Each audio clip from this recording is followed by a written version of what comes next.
waa Sénégal salaamaaleykum àdduna ñu ngi leen di nuyu yéen ñëpp di leen ziar man la Ablaye Fall nekk coordonnateur Pastef les Patriotes de Géoul nekk également coordonnateur coalition Yewwi Askan Wi Géoul tey nag comme ni ngeen ko xamee dañu ñëwoon ak yéen ci benn point de presse pour waxtaan ak yéen ci benn mbir moo xam ni mbir mu yitteel Géoul la waaye itam mbir mu yitteel Sénégal muy arrestation benn ci suñu mbokk patriotes yi tudd Pape Ousmane Seck ñu gën ko xam fii ci turu Ousmane Seck moo taxoon bi loolu amee nag ñun Pastef Géoul ñu ànd ci ak coalition Yewwi Askan Wi ak coalition Wallu mën naa ni sax ak toutes les forces vives de Géoul pour waxtaan ak ñoom ci mbir mi nga xam ni xew na Ousmane Seck nag nekk na membre parti bi nga xam ni moom moo di Pastef kon naturellement membre coalition Yewwi Askan Wi la au-delà de ça aussi muy doomu Géoul donc ñuy saluer kon depuis bi mbir mi amee yitte bi nga xam ni waa Ngumbëg yëpp am nañ ci jëmale ko ci di massawu encore une fois sa famille njabootam ñaan famille biologique nga xam ni ils sont représentés ici di leen massaw di leen xamal ne kat mbir mi ñun ñëpp ñoo ko bokk te dinañu ànd ak ñoom ci xeex bi dinañu ànd ak ñoom ci combat bi ba yàlla génnee ko ci jàmm incha allah Ousmane Seck nag pour rappel rek dafa nekk benn waajoo xam ne ku Pastefu la ci parti bi nga xam ne ci lay yëngu mën naa ne bokk na ci ñi xam ne taxawal nañu Pastef Géoul fii ci Géoul invité ñu këram waxtaan ak ñun ci idéologie Pastef ba ñenn ci ñun sax gën a xam lan mooy idéologie parti bi nga xam ne moom moo di Pastef yemul ci loolu lépp luy moyen logistique bokk na ci li nga xam ni toujours da ciy jàppale li nga xam ni moom mooy parti bii di Pastef mu nekk nit ku am yar nit ku ñu éduqué waaye itam nitu jàmm ku pacifique ci kanam tuuti doyen Magaye Sylla dina ci ñëw def benn témoignage bu ndaw jëm ci loolu suñu noppee ci témoignage am parce que man damay tijji rek dinañu ñëw également ci benn témoignage yu Modou Gueye nekk activiste bokk Modou Mbaye nekk activiste bokk ci mouvement nitu dëgg gannaaw gi nag suñ ci defee benn commentaire bu ndaw dinañu jox ki nga xam ne moom moo di Madiambou Diop mu def mot de la fin ñu doog a yeewee ko donc gannaaw bi nga xamee nag nuyu nañ ñëpp mais aussi remercier l'ensemble de la presse bi nga xam ne ñëw nañ tey def seen déplacement pour couvrir manifestation bi ñu ngi leen ci sant bu baax malgré que biñ koo jàppee ak léegi yàggul donc mbirum défendre Ousmane Seck nag nekkul défendre ko pour défendre la personne mais il s'agit aujourd'hui de défendre des questions de principe question de principe bi moom mooy lan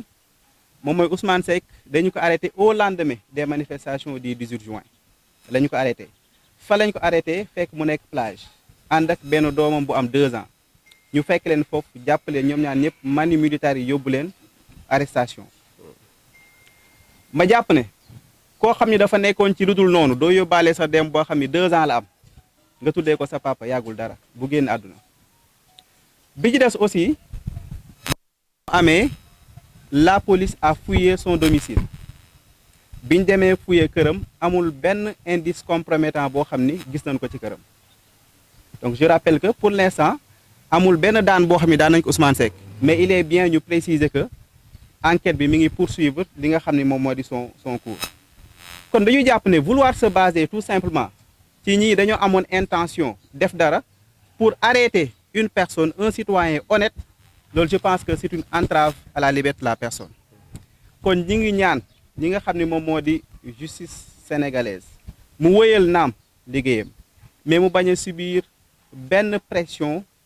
pour teg ay daan wala pour sacrifier ay honnêtes citoyens pourquoi parce que tout simplement ay opposants lañu parce que tout simplement dañoo nekk ci parti bi nga xam ne moom mooy parti bi dérangé di Pastef tey nag comme ni ma ko waxee nous sommes tous en sursis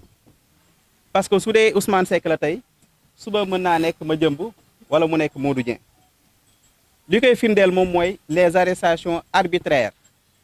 en l'espace de 2 semaines on a arrêté 2 responsables politiques fii ci département Kébémer en l'occurrence Pape Ousmane Seck mi ñu fi dajale mais aussi Pape Mamadou Seck bi nga xam ni mi ngi milité ci Pastef Darou Moussi am na sax un troisième élément boo xam ne élément pur la bu ñu may signaler originaire Bandeñ Fass kon mu mel ne 3 arrestations yoo xam ne ñu ngi koy noté tous azimuts des arrestations yoo xam ni amul benn foo xam ne sukkandiku nañ fa bi ñu des moom mooy les arrestations arbitraires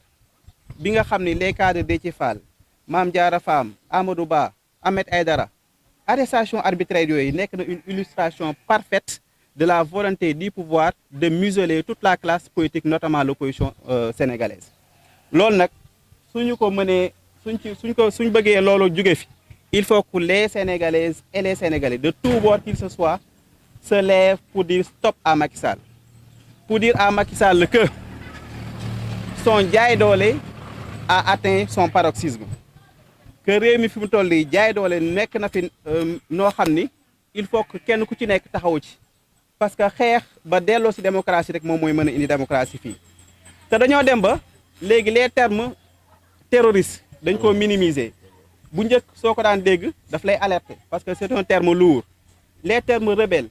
mais léegi dem nañ ba di askanale sax une ethnie à la rébellion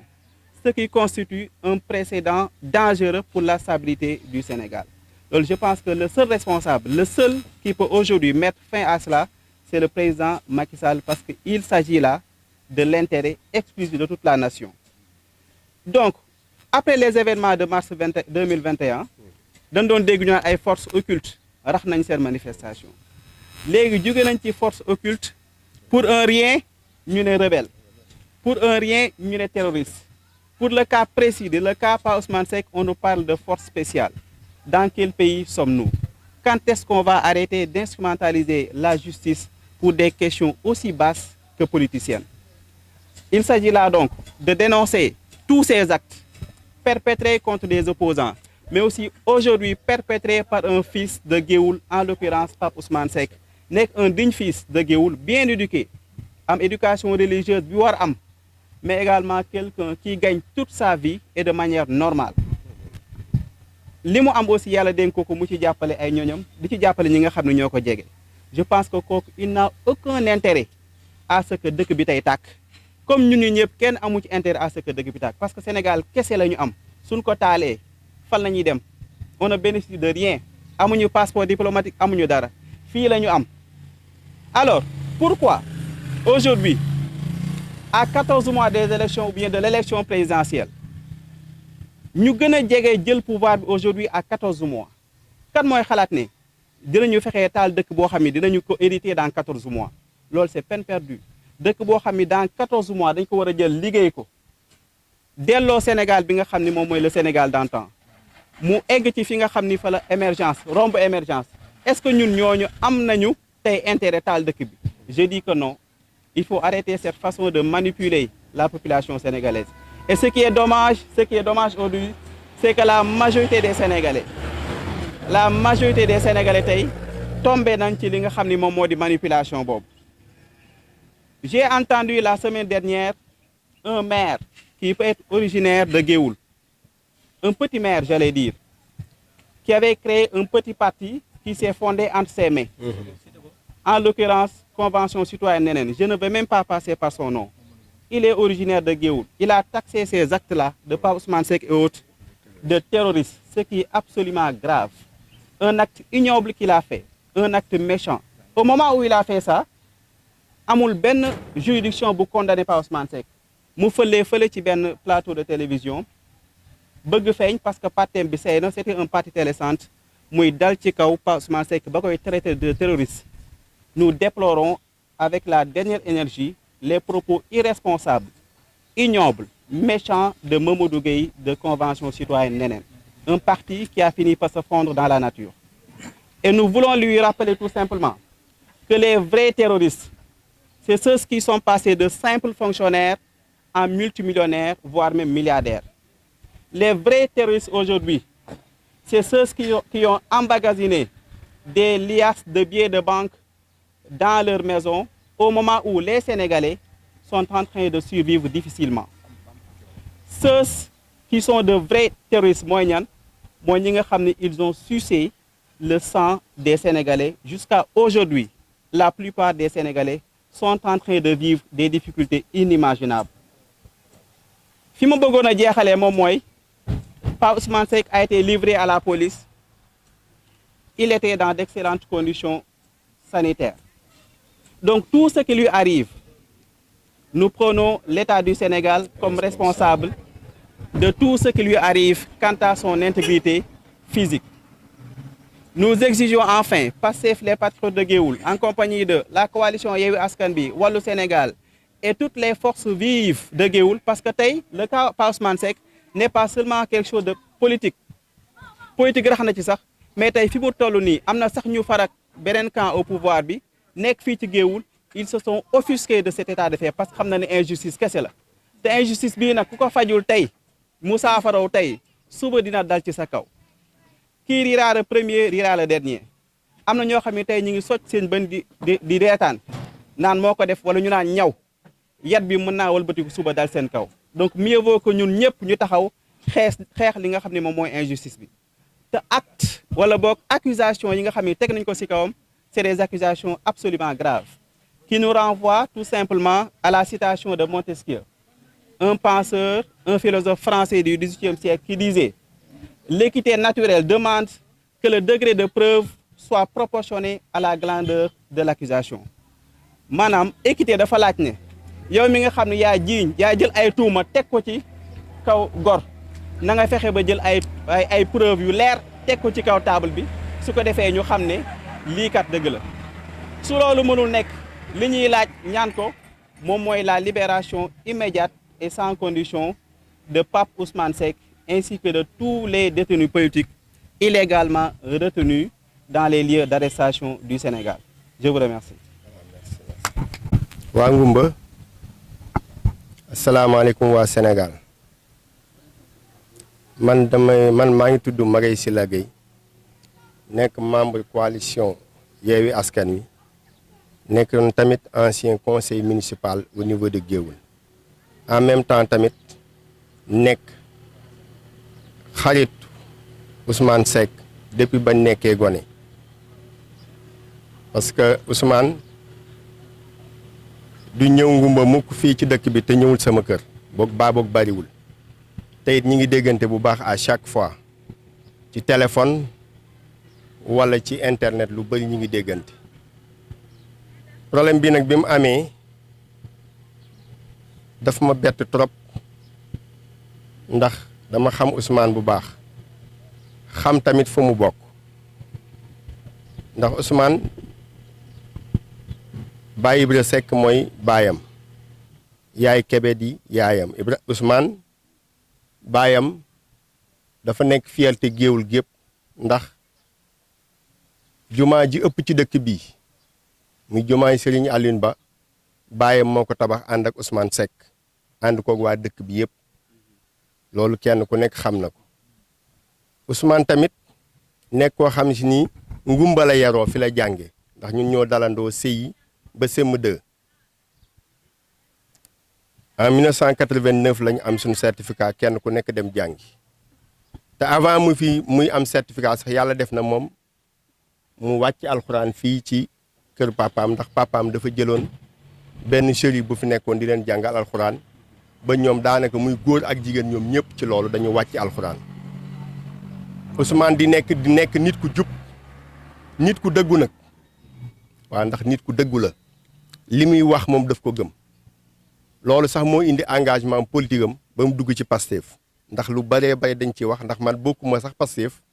mais yàgg na ma sonal pour ma bëgg ma dugg Pastef waaw ba tax na bi ma déggee yëf yi li ma njëkk a jàpp rek mooy sama xel dafa dem ci imam Alioune Badara Ndao ndax lu mel noonu lañ ko accusé woon téye ko ay at yu bari sonal ko te mujjul fenn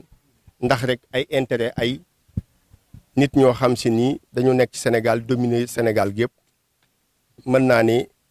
seen intérêt tax na lépp lu jóg rek ku bëgg a dox seen digganteeg loolu rek baye bon nga waaj ne danañ ak si yow xëy na li ma jàpp Ousmane looloo tax ñu bëgg koo isoler ñu bëgg koo éliminer ma jàpp tamit ne Ousmane ba léegi sax xalaat naa ne jëmuñu sax ci moom ci ki ñu jëm mooy président Ousmane Sonko xëy na dañoo mënagul a jot ci moom moo tax ñu bëgg a jaar ci Ousmane àgg ci moom ndax bu ñu accuser ay membre Pastef ne dañoo bëgg a taal réew mi dañoo bëgg a taal Cap des Biches dañoo bëgg a taal RTS ne jàpp nañ leen ak sax ay matériel yoo xam ni buñ ko utiliser woon mën nañoo taal réew mi loolu buñ ko waxee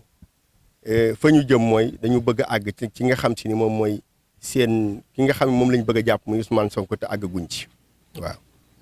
may wax ne nag di lancer appel waa Ngumba Ngeewul gépp waa département Kébémer sax laay wax parce que Ousmane doomu Kébémer la doomu Sénégal la ndax li tax ma ne doomu Kébémer la doomu Sénégal la mooy Ngumba Ngeewul la juddoo fi la yeroo fi la màggee fi la jànge ay baayam ak yaayam yëpp fi lañ nekk ay mbokkam yëpp fi lañ nekk ci ñi nga xam si ni ñoom lay jëflanteel ñu ci bari tamit ci fi lañ nekk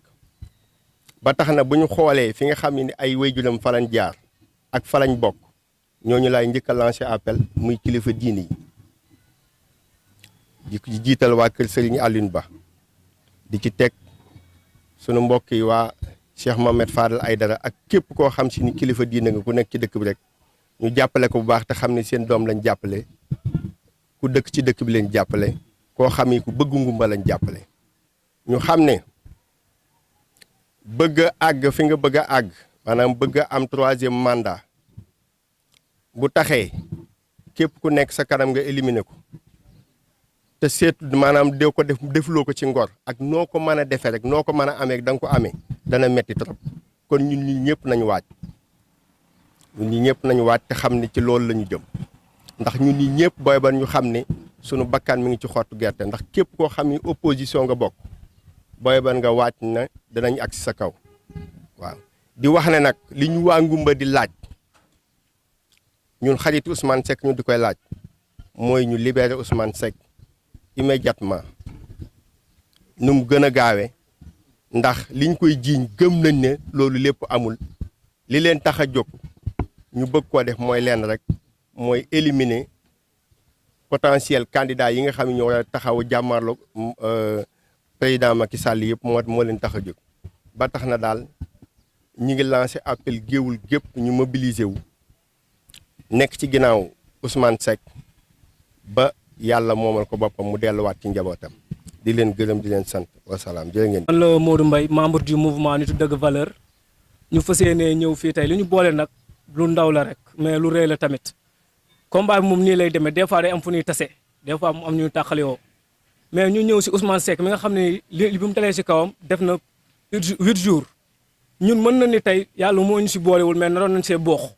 parce que dimanche boobu noonu suñu benn naataangoo bu ñu bokk ak mouvement ñu naan ko Bayna Gueye dafa ma woo téléphone xamal man dañoo am réunion Sacré Cœur ma ne ko maa ngi ñëw vers 15h ma xaw a xat si laa ko envoyé message xamal ne ko du ma mën a ñëw mu xamal ma ne ñun kat booy ñu ngi mujjee sax dem géej fa lañ koy defee yóbbu suñu ataaya yóbbu suñu ay mango bu ñu demee def foofu noonu réunion bi ma ne ko waaw loo leen fa tënk rek incha allah nga wax ma ko léegi ba sa suba sa lundi ga ñun ñuy laajte suñu membre bi nga xam ne ñoo bokk mouvement muy Bayna Gueye jabaram di ko laaj naka te boobu noonu mi ngi ci loxoy Macky Sall ba lundi si guddi la ñuy doog am lu ñu leer que ni boobu noonu mi ngi central léegi après si leen si wàcc def ci lépp lu ñu ci war a def ànd ci ñu ci war a àndal di ci mën ay communication di ci xeex ba yàlla def li mu def ñu après 72 heures ñu bàyyi ñenn ñi moom bi mu amee 96 heures ñu libéré ko naka te boobu noonu des na Ousmane Seck te boobu noonu xamuñ ne sa Ousmane Seck moom noonu géewul waala ndax boobu noonu lu bëri li doon dem central mi ngi doon jaar suñu loxo ñu ngi doon taxaw suñu frère yooyu noonu te bin jegee nouvelle boobu noonu ñu ne lépp lu ñu jàppoon dañ koy bàyyi ñëw ànd si xeex bi benn message nag laay lancé président Macky Sall di ko wax ne Ousmane Seck xanaa nag moom bu jëloon décision xeexi non dina am feneen foo xam ne ni fa la ñuy waajee fu dul géej parce que dimanche moom ku ne xam ne nu muy mel rawatina place bi nga xam ne mooy BCEAO ñu bu doon dafa pare pour def taal réew mi wala pour deleen am na feneen fu mu koy pare fu dul place BCEAO parce que ñun nag dofuñu ay sénégalais lan président Macky Sall nag comme ni ko suñu nataangoo yi waxee fi mu jaar ak imam Alioune Badara Ndao jaar fa ki nga xamante si mooy Cheikh Omar Diagne boobu tey ñuy mën ay combat ngir ñu bàyyi ko ñu teg ko loxo loolu noonu mi ngi bëgg ëpp te lu ëpp tuuru te suba nag mën na doon Modou Mbaye ëllëg mën na doon le coordonnateur Abdoulaye Fall wala mu doon keneen ak keneen te président Macky Sall nag lii du combat bi pour moom combat bi ku ne na jàpp sa combat tey dal na si nga xam ne ni tey doomu géewul la muy Ousmane Seck mi nga xam ne nii xamul lu dul jaamu yàlla ak li nga xam ne ni moom la yàlla diglee liggéey def ci ak njabootam tey noonu la mën a dalee ci kaw keneen kon Macky Sall nag mbir mi du damay toog dalagul sama kaw ku nekk na jàpp ne tey Macky Sall mi ngi sa kaw Macky Sall nag mi ngi ci kaw ñëpp fi mu toll nii lii la ñuy xeex di ko daw di jéem a wax nit ñi di jéem a conscientiser doomu aadama yi ñu jéem a xam fu ñu jëm ak président Macky Sall parce que fi mu jëm nag si ñun nag xoolal bis du fa yegg de parce que nag mais nag bis fa yeggee nag dina métti loolu si ñun moo tax duñ fay egg ak moom di wax ne nag injustice bi ñu reconnaître sunu Sénégal gi noo jéggi na doyo Macky Sall na delloo si waat xelam xam ne barki démb keneen la woon tey moom la dañ koo dénk réew mi rek wante moomu ko lii lan amoon si lu ñu yoon partage ak suñu géewul di leen wax ne le combat continue te combat bi commencé gul parce que Macky Sall du koy dégg man su ma leen waxee Macky Sall du koy dégg rek xam naa lu tax ma wax ko asalaamaaleykum. waa Ngumba yëpp di jiital si nuyoo bi kilifa diine yi ak kilifa aada yi dama di gërëm presse bi di gërëm sama nattaangoo yi ñu fi toogal boobu man nag Alaaji Madiambou Diop laa bokk je suis un fonctionnaire à la retraite waaye depuis quelque temps suma xel dafa tiit trop pour Sénégal dafa tiit trop si li ma gis Sénégal sama xol bi dafa naqari Ousmane moi je le connais personnellement magam seen taaw moo doon ànd ak man moo ma ko njëkk a présenté muy ñëw kër ga Nord Foire di may seet bi ñu mujjee gisante benn engin travaux publics am moo amoon ay complications biir port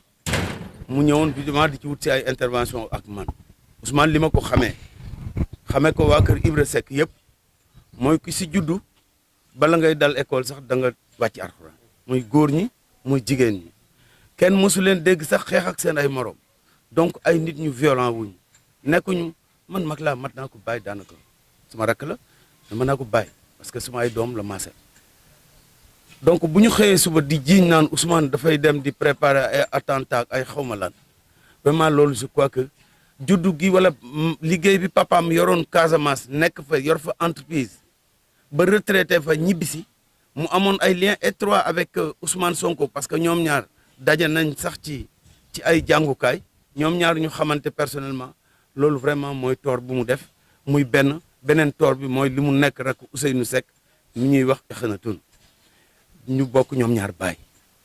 Ousmane c'est sûr que il va jamais faire de mal à une mouche moi je le connais personnellement bu ma daan toog mu ñëw kër ga di waxante ak man lu ma waxtaan ak man bala muy dem daf may wax grand ñaanal ma dem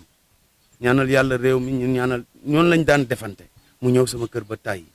léegi nag li ñuy ñaan waa dëkk bi muy kilifa yi fi nekk yu diine yu aada te am accessibilité ci Macky Sall wala ñi ko jege nañ ko wax ne ko suñu doom ji nañ ko bàyyi mu ñibbisi nañ ko bàyyi mu dellu ci ay waa këram bokkul ci ay fu ñuy attentat wala ragal féete nag day wàññi wërsëg Ousmane Sonko la faral comme man ni ma farale beneen parti comme ni keneen fii farale beneen parti ak ni keneen fii koo xam ne faralu fi benn parti dañuy wax rek li nga xam ne moom la ñu xam ci Ousmane Sonko réew mi buñ ko yàq buñ ko taal ñi ngi doon dund di dem lante ka ñëw lante vraiment lii ma gis fan yi ku mu tiitalul